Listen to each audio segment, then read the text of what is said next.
ప్రతి ఒక్కరూ చిన్న పెద్ద ముసల అందరూ తీసుకోవాల్సిన పోషకాలు కలిగి ఉన్న కూరగాయ కంద. మార్కెట్లో వస్తే కనుక తప్పకుండా ఈ కందను కొనుక్కొని వండుకోండి. ఇందులో చాలా పోషక విలువలు ఉంటాయి. షుగర్ లెవెల్స్ని అదుపులో ఉంచుతూ క్యాన్సర్ని దరిచేరకుండా చేస్తుంది. ఇందులో పొటాషియం, జింక్, ఫైబర్, విటమిన్స్ అన్ని పోషకాలు ఎక్కువగానే ఉంటాయండి. ఫైబర్ ఉంటుంది కాబట్టి అరుగుదల కూడా సాఫీగా అయిపోతుంది. రోగనిరోధక శక్తిని పెంచుతుంది. ఒబేసిటీని కూడా తగ్గిస్తుంది. హలో అండి, అందరికీ నమస్కారం. శ్రావణి వంటిల్లోకి స్వాగతం. ఈరోజు వీడియోలో ముందే చూశారు కదా, కందతో కమ్మగా ఉండే కంద పులుసు ఎలా ప్రిపేర్ చేసుకోవాలో ఇవాళ చూపిస్తాను. ఇది చాలా రుచిగా ఉంటుందండి. పిల్లలు కూడా ఇష్టంగా తింటారు. కందకి చాలా మట్టి ఉంటుంది. చక్కగా మట్టి అంతా పోయేంత వరకు కడుక్కొని వీటిని ఇలా చిన్న చిన్న ముక్కలుగా కట్ చేసుకోండి. జాగ్రత్త, ఆ కంద గనక మన వేలికి తగిలితే దురదలాగా ఉంటుంది. సో వేలికి తగలకుండా చక్కగా చిన్న చిన్న ముక్కలుగా కట్ చేసుకుంటే మనకి ఉడికేటప్పుడు ఈవెన్గా ఉడుకుతాయి అన్నమాట. మీరు పైన తొక్కు ఏమీ తీయని అవసరం లేదు. అలా ముక్కలుగా కట్ చేసేసి నీళ్ళల్లో వేసుకొని వీటిని మనం ఉడకబెట్టుకోవాలి. ఇవి ఉడికే లోపల పులుసులోకి చింతపండు కావాలి కదా. చింతపండుని ఇక్కడ నేను ఒక పెద్ద కంద తీసుకున్నాను. ఆ కందకి రెండు నిమ్మకాయలు ఉంటాయి కదా, ఆ సైజు అంతా చింతపండుని తీసుకొని ఒక గ్లాస్ నీళ్ళు పోసేసుకొని నానబెట్టేసుకోండి.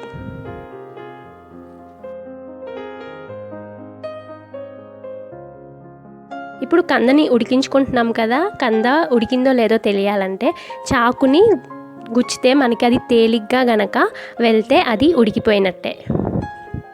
ఇలా మనం గుచ్చంగానే, మరి గట్టిగా ప్రెషర్ చేయకుండా లైట్గా గుచ్చంగానే మన చాకు కందలో దూరితే కంద ముక్క ఉడికిపోయినట్టే. పక్కకు తీసేసి చల్లారనిచ్చుకోండి. లేదా మీకు టైం లేకపోతే వేడి నీళ్ళని వంపేసి అందులో చన్నీళ్ళు పోసుకొని ఆరబెట్టుకుంటే సరిపోతుంది. పైన తోలు మనం చేత్తో ఈజీగా తీసేయొచ్చండి, ఆల్రెడీ ఉడికిపోయినాయి కాబట్టి. ఇలా చేత్తో అయినా తీయచ్చు, లేదా చాకుతో అయినా లైట్గా పైన తోలుని తీసేసుకోవచ్చు.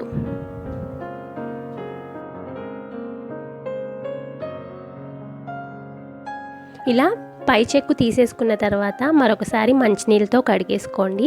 కడుక్కున్న తర్వాత వీటిని మళ్ళీ మజ్జికి కట్ చేసుకోవాలి.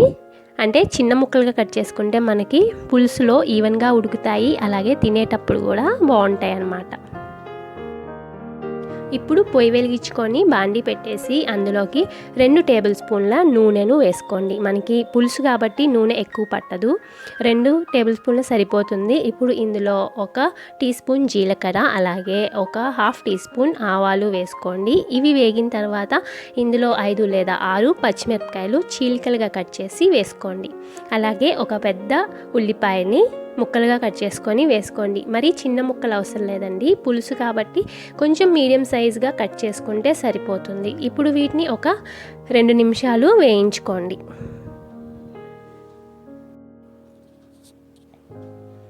ఇందులోనే ములక్కాయ ముక్కలు వేసుకోండి, చాలా టేస్టీగా ఉంటుంది.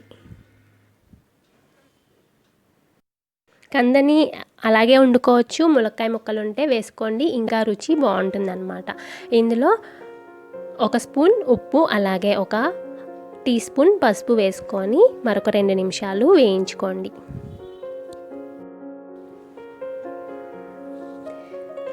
ఇప్పుడు ఇందులో కొంచెం కరివేపాకు,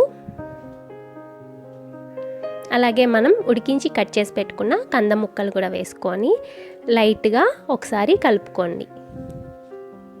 వీటిని కూడా ఒక 2 నిమిషాలు వేయించుకోవాలి. వేయించుకున్న తర్వాత ఇందులోకి రుచికి సరిపడా కారం వేసుకోండి. మరొక నిమిషం వేయించుకోవాలి. ఇప్పుడు ఇందులోకి మనం నానబెట్టిన చింతపండుని బాగా పిసుక్కొని గుజ్జు తీసుకోవాలండి. ఆ గుజ్జుని ఇందులోకి పోసుకోండి. ఇలా చెయ్యి అడ్డం పెట్టి పోసుకోవడం వల్ల మనకి చింతపండు తొక్కలు అనేవి పులుసులో పడకుండా ఉంటాయి. ఈ గుజ్జులో మనం 1 గ్లాస్ వాటర్ పోసుకున్నాం కదా,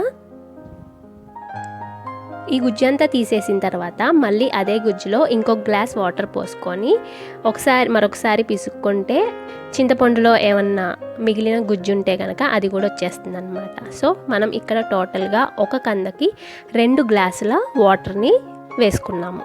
తర్వాత ఇందులో ఒక 2 స్పూన్ల బెల్లం పొడి, ఇక్కడ నేను బెల్లం పొడి వాడాను. మీ దగ్గర బెల్లం పొడి లేకపోతే ఒక చిన్న ముక్క బెల్లం ముక్క వేసుకోవచ్చు.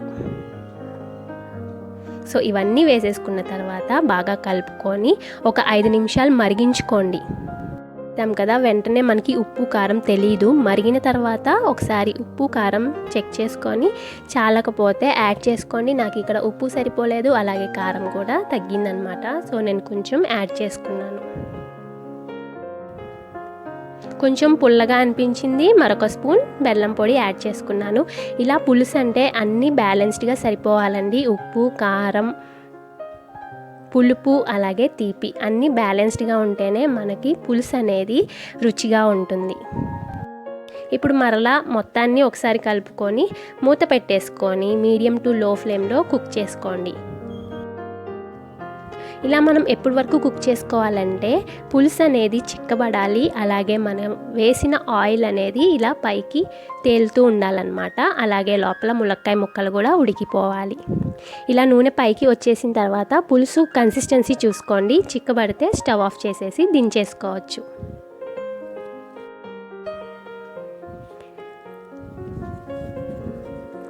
అంతే, చూడండి పులుసు అనేది ఇలా ఉండాలన్నమాట. మరీ పల్చగా ఉంటే టేస్టీగా ఉండదు. కంద పులుసు చాలా రుచిగా ఉంటుందండి. కంద పులుసు అనేది పిల్లలు కూడా ఇష్టంగా తింటారు. పిల్లలకి, పెద్దవాళ్ళు, ముసలాళ్ళు అందరూ తినే మంచి పోషకాలు కలిగి ఉన్న కంద. సో మరి ఎలా ప్రిపేర్ చేసుకోవాలో చూసారు కదా. చాలా తక్కువ ఇంగ్రీడియంట్స్, చాలా సింపుల్గా అయిపోతుంది. మీరు కూడా తప్పకుండా ఈసారి ప్రిపేర్ చేసుకొని మీకు ఎలా వచ్చిందనేది నాకు కామెంట్ చేయండి. ఈ రెసిపీ కనుక మీకు నచ్చినట్టయితే లైక్ చేయండి, మీ ఫ్రెండ్స్ అండ్ ఫ్యామిలీ మెంబర్స్కి షేర్ చేయండి. మరిన్ని ఇలాంటి ఈజీ అండ్ టేస్టీ రెసిపీస్ కోసం శ్రావణి వంటిల్లుని సబ్స్క్రైబ్ చేసుకోండి.